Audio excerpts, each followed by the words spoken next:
Nous levons nos mains, demandant au Seigneur que sa lumière luise dans nos cœurs.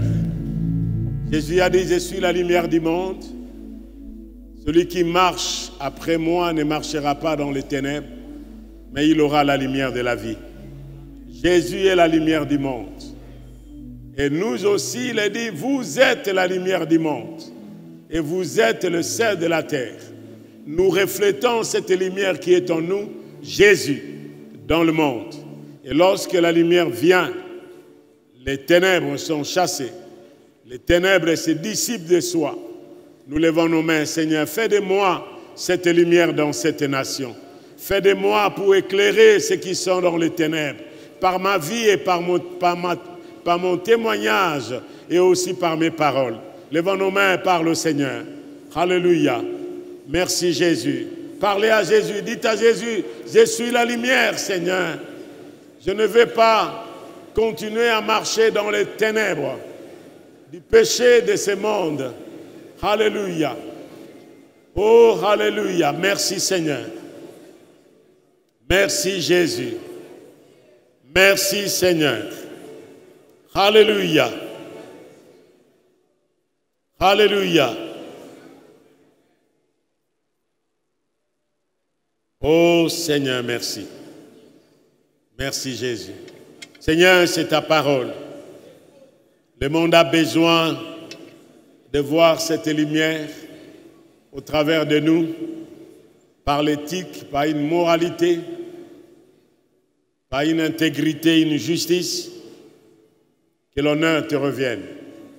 Au nom de Jésus-Christ, notre roi, qui revient alors que nous sommes debout, prenons nos Bibles et nous lisons les psaumes 73. Les psaumes 73, nous nous mettons debout dans la présence de Dieu. Nous lisons les psaumes 73 et les psaumes 73.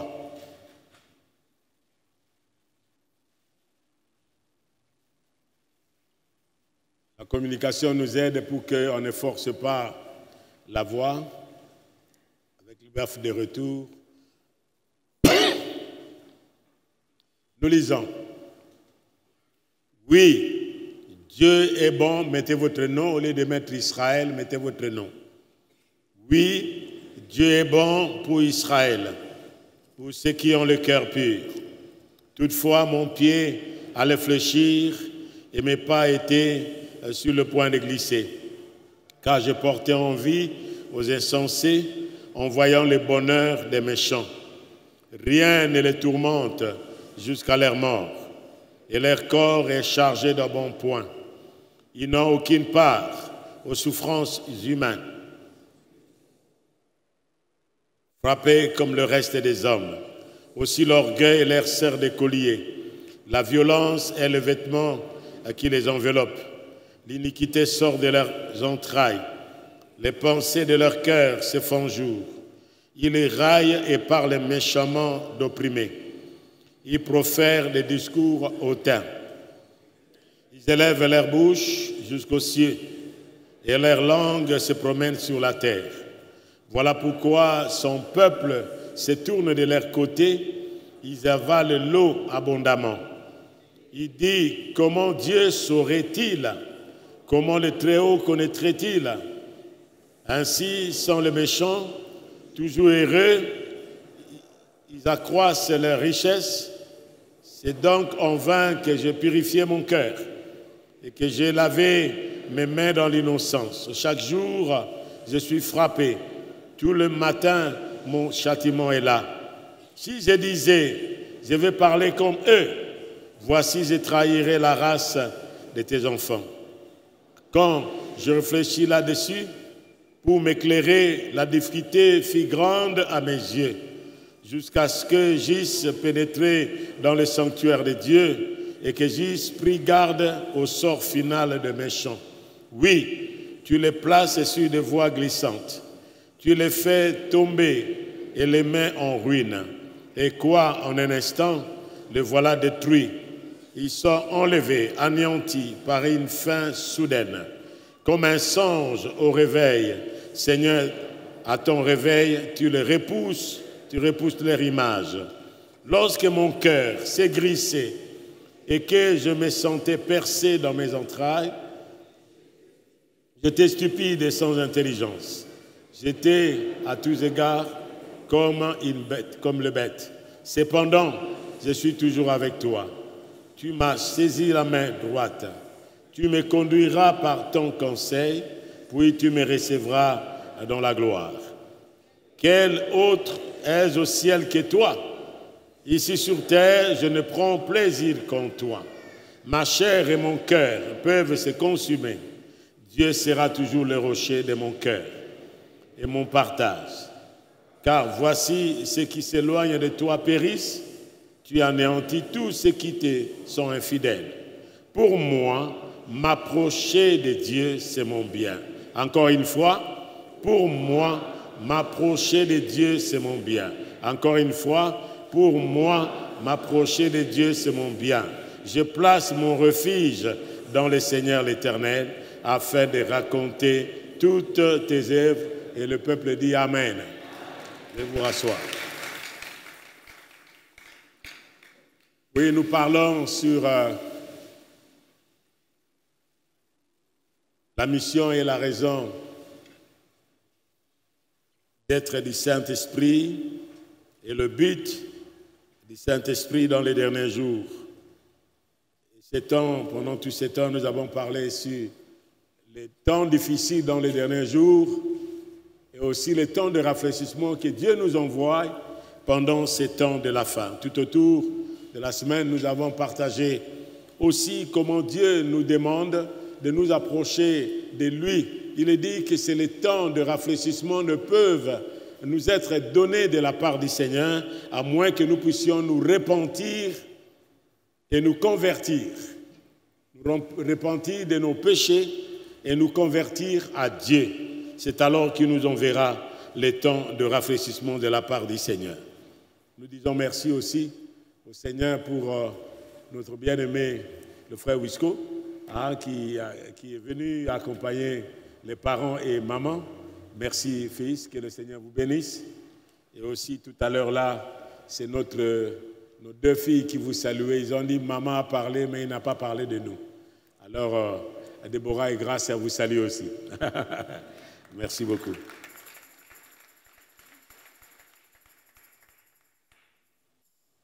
Voilà, et ce matin, nous voulons parler de la prière antidote de découragement et de la dépression. Vous savez, frères et sœurs,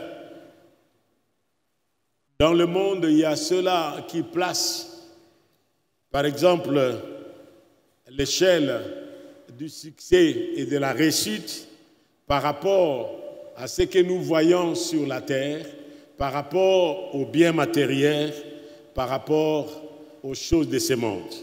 Oublions que c'est le spirituel qui appelle le matériel. Lorsque nous avons cette perception de l'humanisme, nous souffrons dans notre vie.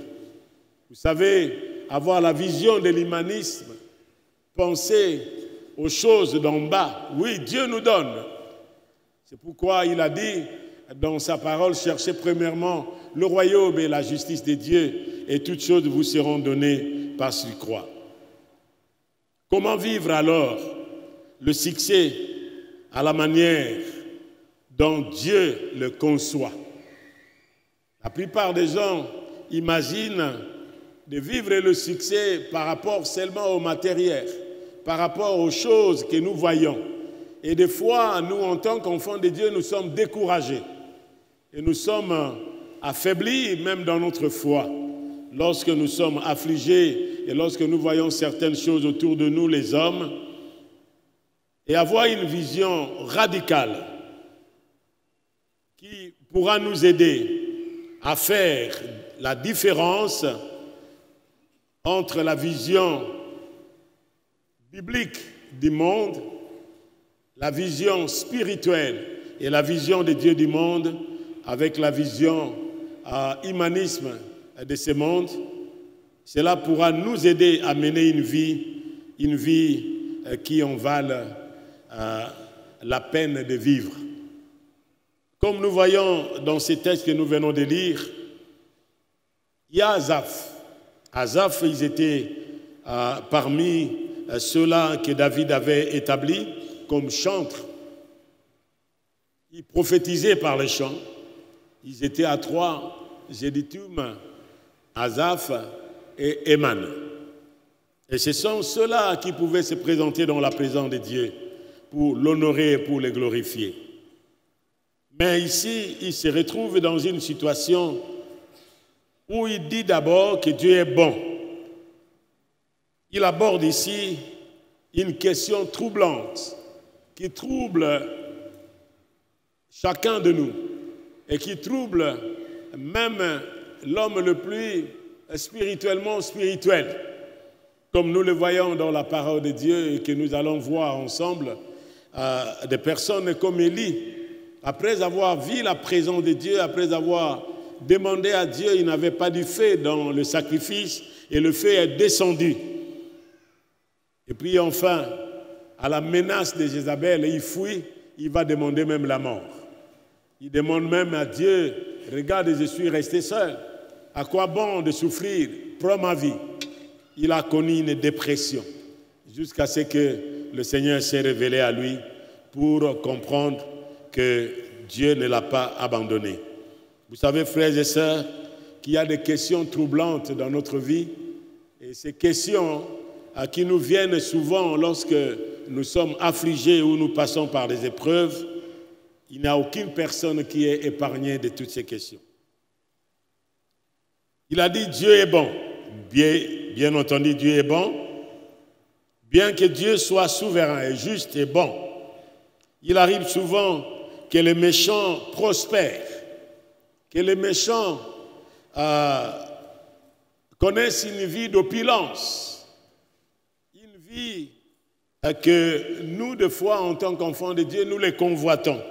Et nous voulons des fois devenir comme eux. Alors que la souffrance de ceux qui servent le Seigneur avec intégrité, avec honnêteté, avec beaucoup de consécration, et ces fidèles serviteurs, la situation semble empirer chaque jour. C'est ce que le psalmiste, qui est fidèle à Dieu, est découragé lorsqu'il compare ses afflictions au bien-être et au bonheur apparent d'un grand nombre de méchants que nous considérons. Jérémie, chapitre 12, nous parle aussi. Voilà une autre personne. Le prophète Jérémie, chapitre 12e.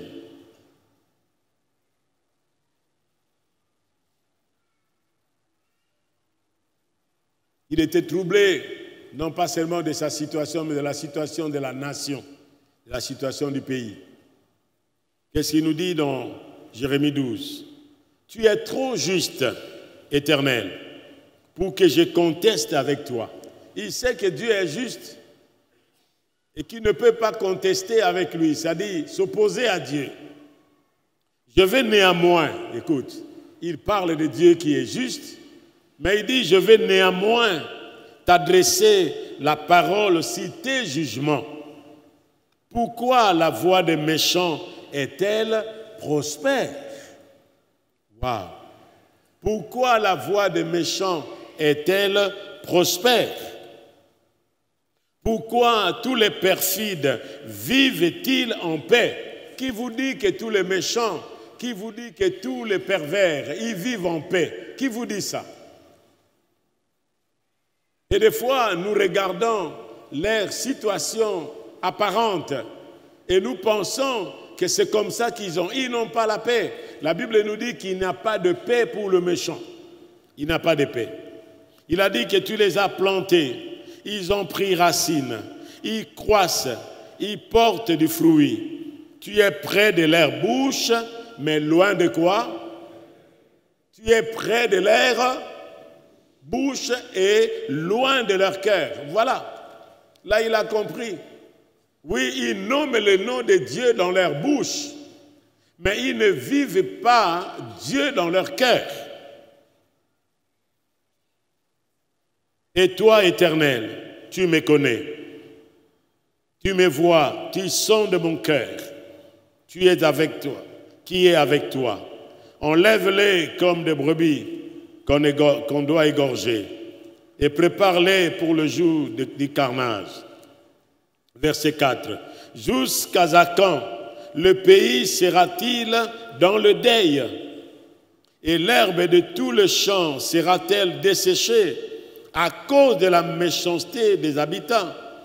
Les bêtes et les oiseaux périssent, car ils disent, il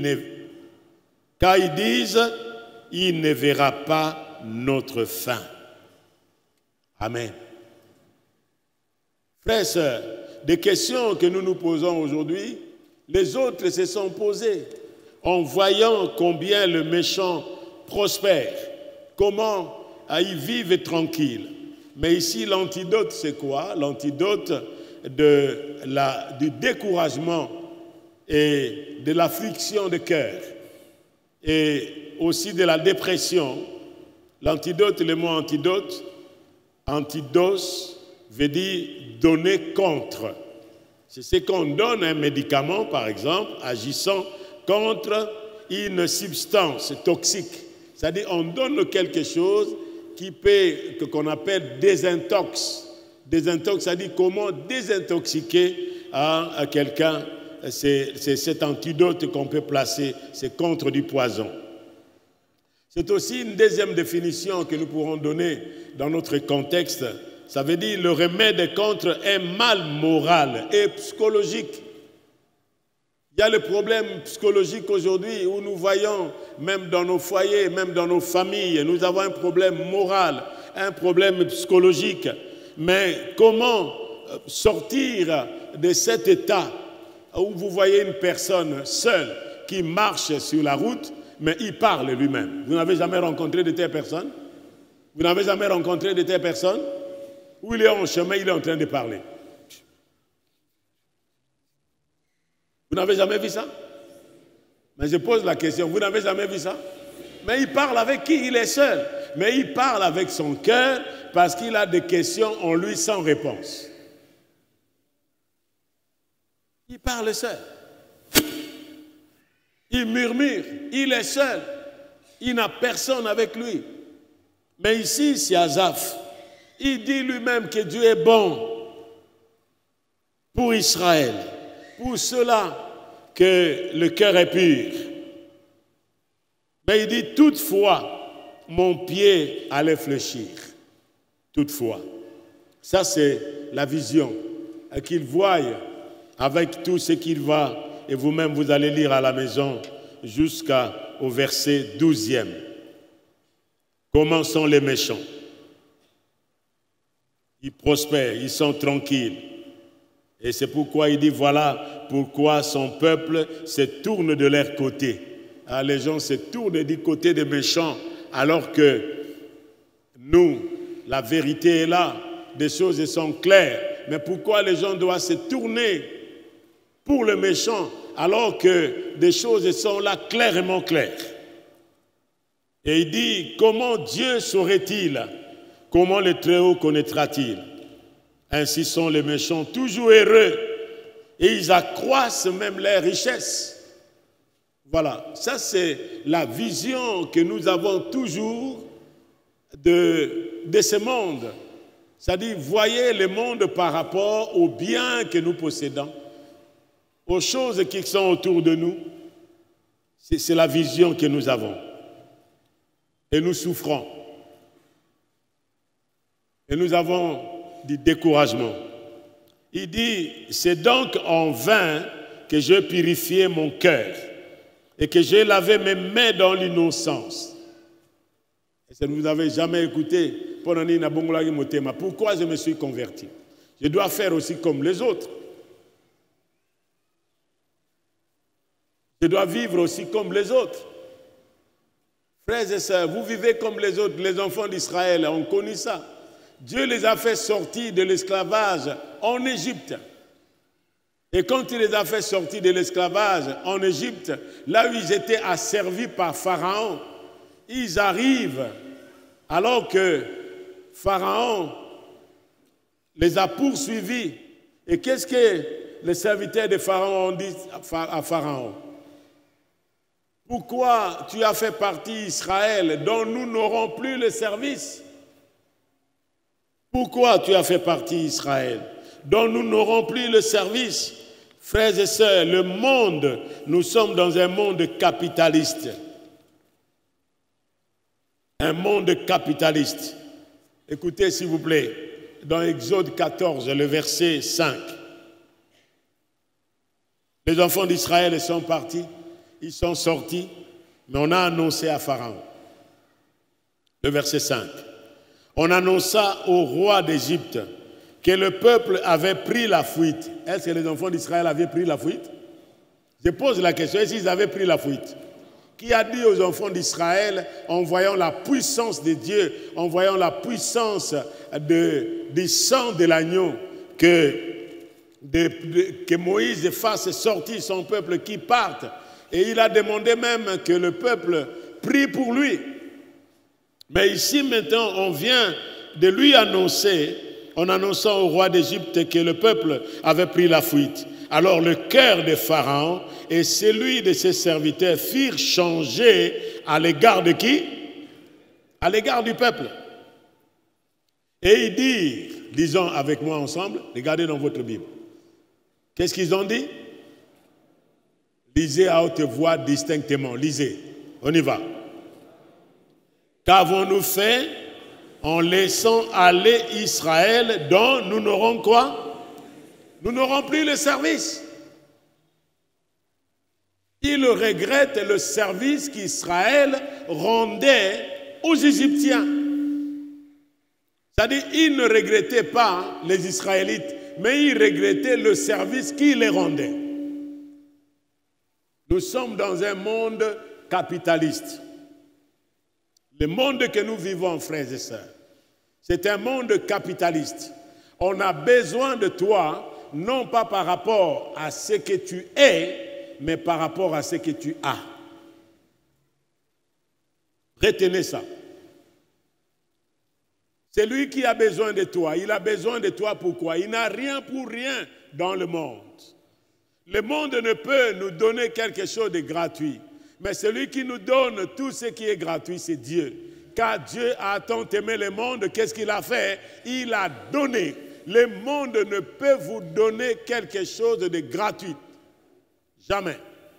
Celui qui nous donne sans espérer en retour, c'est Dieu. Et celui qui donne sans s'appauvrir, c'est Dieu. Pharaon et tout son peuple regrettent le service qu'Israël les rendait. Un monde de l'utile aujourd'hui. C'est le monde que nous vivons. Le monde où nous sommes. Le monde qui est autour de nous.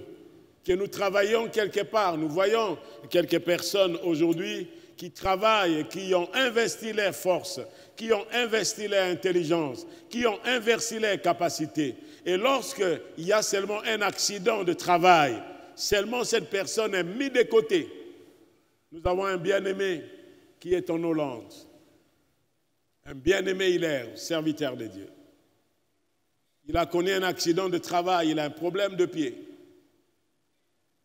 Et l'entreprise lui devait le soigner. Mais ils l'ont laissé comme ça. Les avocats sont allés. Ils ont plaidé pour sa cause. Mais jusqu'à présent, il n'a pas reçu gain de cause dans sa situation, alors que c'était un accident de service. Vous comprenez le monde où nous sommes. C'est le monde que nous sommes aujourd'hui. Alors avoir la vision de Dieu du monde, avoir la vision spirituelle de Dieu du monde, frères et sœurs, cela ne vous amènera pas à être découragés ou quand il y a des afflictions, vous irez vers Dieu. Mais lorsque Asaph était découragé, qu'est-ce qu'il a fait? Asaph, le verset 17, il a trouvé la solution. Quelle est la solution qu'il a trouvée? Premièrement, Asaph Il a dit face aux obstacles qui se matérialiseront durant les derniers jours, durant les derniers temps, l'Église moderne n'a pas autre solution. La seule solution, c'est la prière aux questions troublantes qui sont devant nous. La prospérité apparente des méchants qui est devant nous, jusqu'à ce que nous allions dans la présence de Dieu pour comprendre l'essor final des méchants. Lisez avec moi le verset 17 de Psaume 73. Il est dit ceci, le verset 16 d'abord. « Quand j'y réfléchis là-dessus pour m'éclairer, la difficulté fit grande à mes yeux. Jusqu'à ce que j'eusse quoi? Pénétrer dans le sanctuaire de qui? Dans le sanctuaire de Dieu, et que j'eusse pris garde au sort final de qui? Des méchants. » Frère, entrer dans le sanctuaire de Dieu a ces quelques dimensions. Premièrement, qui est le sanctuaire de Dieu? La première dimension, la Bible nous dit que notre corps est le temple du Saint-Esprit. Dieu a dit, ma maison sera appelée une maison de prière. C'est-à-dire en nous-mêmes. Il est dit, le psalmiste dit, mon cœur m'exhorte pendant la nuit. Le Seigneur m'inspire même les cantiques pendant la nuit. Frères et sœurs, vous pouvez manquer le sommeil. Mais il arrive des fois où lorsque nous manquons le sommeil, nous commençons à compter combien il y a des plafonds dans notre... Combien il y a des ondulations de tôle. Nous commençons à regarder tout autour de nous. Mes frères et sœurs, lorsque nous passons de nuit sans dormir, commence à chanter les louanges de Dieu, commence à exalter Dieu, commence à bénir Dieu, et Dieu va vous accorder la paix. Amen. Jusqu'à ce que j'puisse entrer dans le sanctuaire de Dieu. Entrer dans le sanctuaire de Dieu, ce n'est pas comme nous sommes entrés ce matin. Entrer dans le sanctuaire de Dieu, c'est entrer dans la présence de Dieu. Jésus a enseigné, lorsque vous voulez prier, entrez dans votre maison et fermez la porte derrière toi et dis, notre Père qui est dans les cieux, que ton nom soit sanctifié, que ton règne vienne, que ta volonté soit faite sur la terre, c'est-à-dire en moi comme tu l'es au ciel. C'est la prière que nous devons faire nous-mêmes, frères et sœurs. Et deuxième sanctuaire, c'est dans l'ensemble. Moi-même, je suis le sanctuaire de Dieu. Je peux entrer dans la présence de Dieu par la prière. Lorsque je suis affligé, lorsque je suis dans la difficulté, je peux entrer dans la présence de Dieu. Dieu a dit à Jérémie, qui a assisté à mon conseil? Comment assister dans le conseil de Dieu? C'est par le Saint-Esprit qui nous aide. Il est dit que le Saint-Esprit prie en nous par des soupirs inexprimables, parce que nous ne savons pas comment prier. Le Saint-Esprit prie au travers de nous. Et lorsque nous avons un besoin quelconque, le Saint, c'est lui qui connaît la pensée de Dieu. Il sait c'est à quoi nous avons besoin. Quel est le véritable besoin de notre cœur? Et le Saint-Esprit peut nous aider.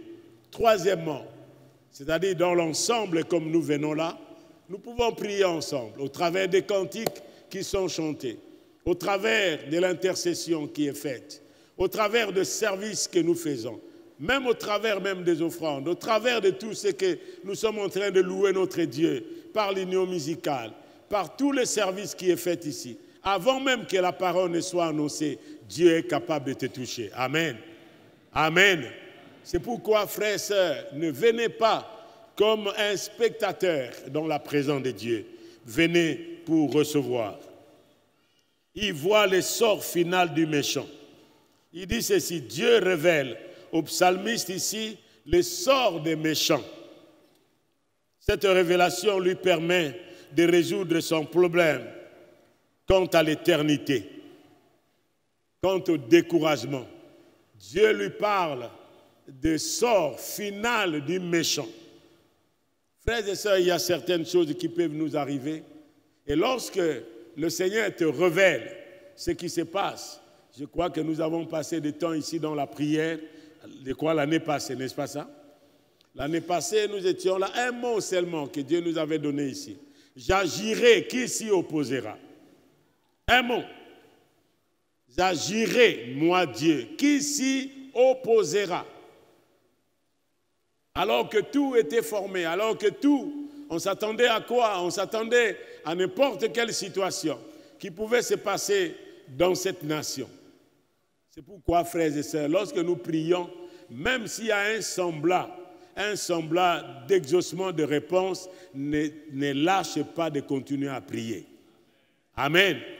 Parce que des fois, nous, en tant qu'enfants de Dieu, lorsque je vois seulement la réponse à la prière, je lâche. Lorsque vous lâchez, vous ne savez pas que vous avez reçu l'exaucement de la prière, mais il peut y avoir aussi quelque chose parce que l'ennemi ne sera jamais content de ce que vous avez obtenu de la part de Dieu. Il ne sera jamais content. Ça peut être la guérison. Ça peut être la guérison. Ça peut être l'exaucement pour le travail. Vous savez que lorsque vous demandez quelque chose à Dieu, par exemple le travail, une bénédiction, en recevant la bénédiction n'est pas seulement un privilège, mais la bénédiction, c'est une responsabilité. Est-ce que quelqu'un m'entend, s'il vous plaît? Dites à quelqu'un, la bénédiction, c'est une responsabilité. La bénédiction n'a jamais été un privilège seulement, une responsabilité. Comment vous allez gérer cette bénédiction? Comment vous allez gérer cette élévation? Comment vous allez gérer cette grâce que Dieu vous a donnée? Comment? Et des fois, frères et sœurs, lorsque nous connaissons ces choses et que cela arrive, le démon ne peut pas nous donner, car la Bible nous dit que la bénédiction du Seigneur ne se fait suivre d'aucun chagrin. Et lorsque la bénédiction du Seigneur ne se fait suivre d'aucun chagrin, lorsqu'il y a le chagrin, lorsqu'il y a quelque chose qui s'interpose entre moi et la bénédiction que Dieu m'a donnée, qu'est-ce qu'il faut faire? Je dois aller vers et à celui qui m'a accordé cette bénédiction. Nous disons Amen. Nous disons Amen. Ça, c'est la première chose. Il est allé dans la maison de Dieu et il a connu le sort final du méchant. La Bible nous dit, et quoi? En un instant, les voilà détruits. Ils sont enlevés. Ici, à la supériorité de la bénédiction qui est réservée aux croyants, tous les justes finiront par triompher avec Dieu, alors que les méchants périront. Tous les justes, frères et sœurs, ils triompheront avec Dieu, alors que nous verrons les méchants. C'était la même chose quand l'ennemi est venu. Dans le livre d'Ésaïe, Ézéchias a prié le Seigneur alors qu'il y a eu l'attaque des Sanchérib qui est venu l'attaquer avec arrogance. Lorsque vous lisez Ésaïe 37,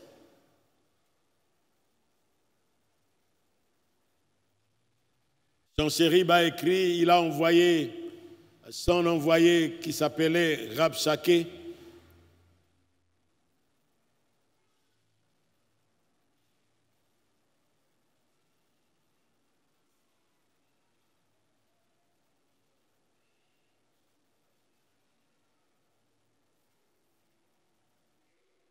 Ézéchias a envoyé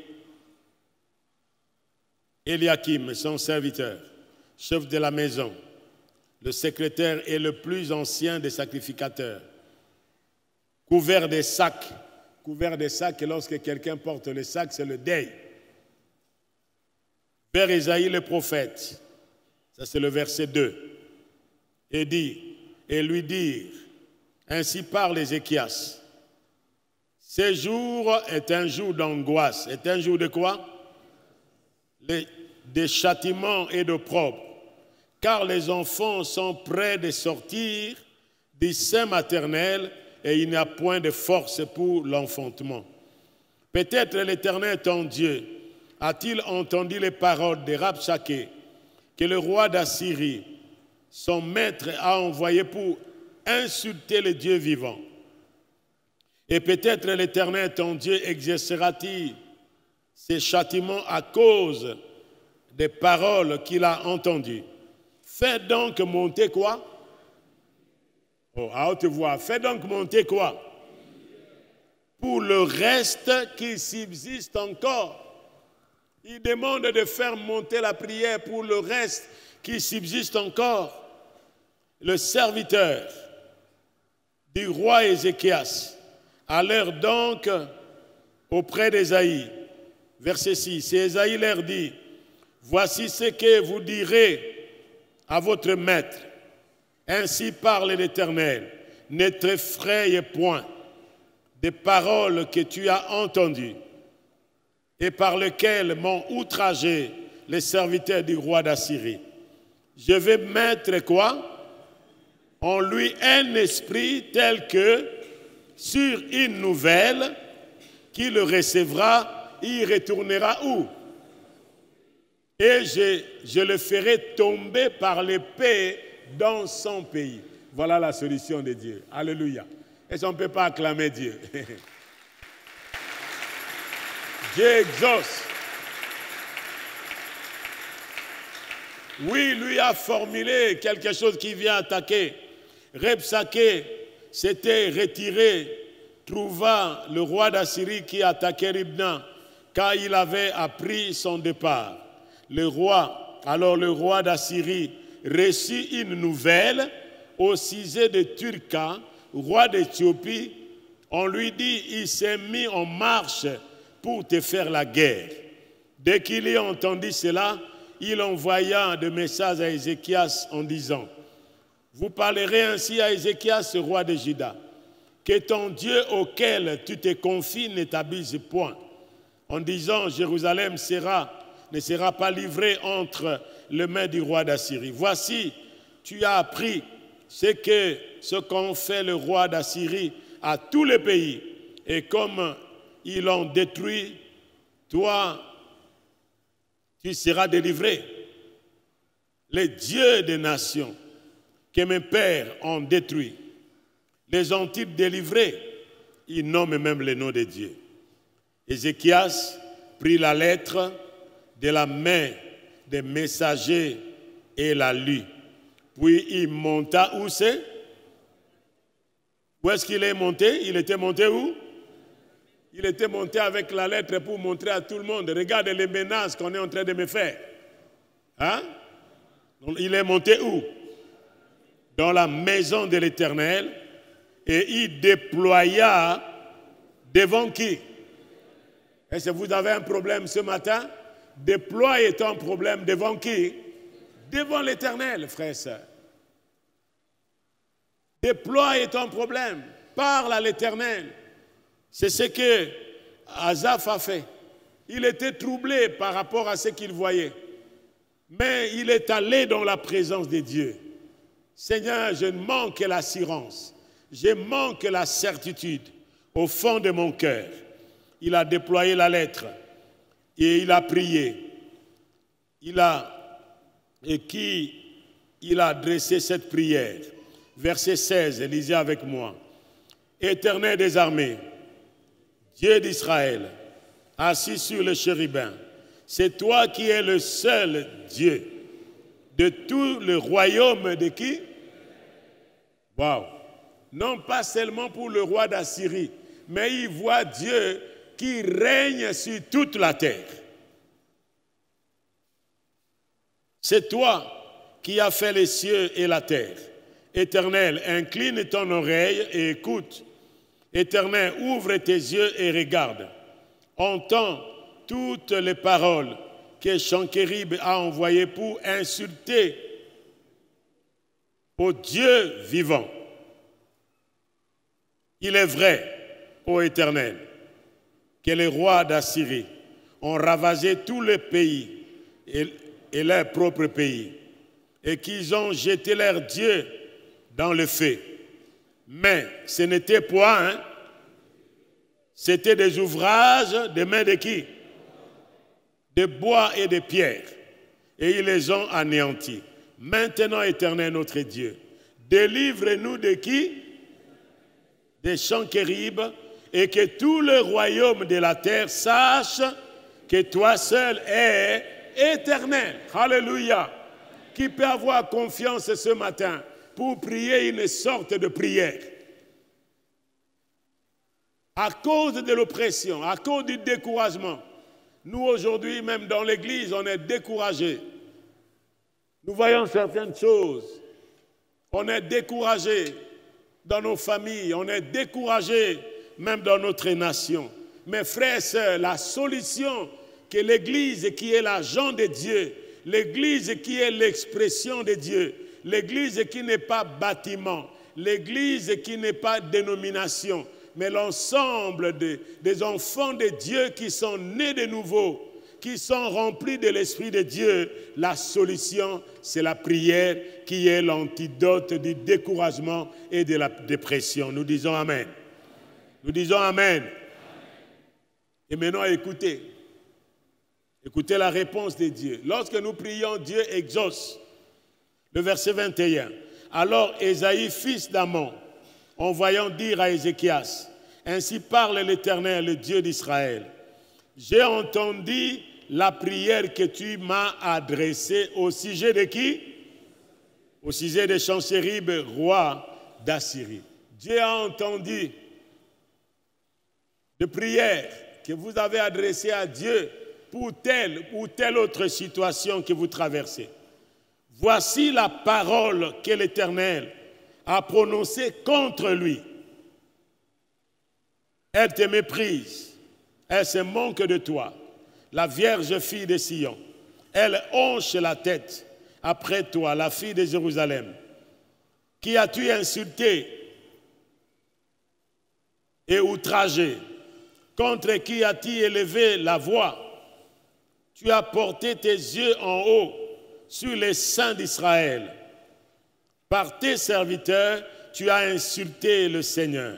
Et tu as dit, avec la multitude de mes chars, je gravirai les sommets des montagnes, les extrémités du Liban. Je couperai le plus élevé des cèdres, les plus beaux des cypres.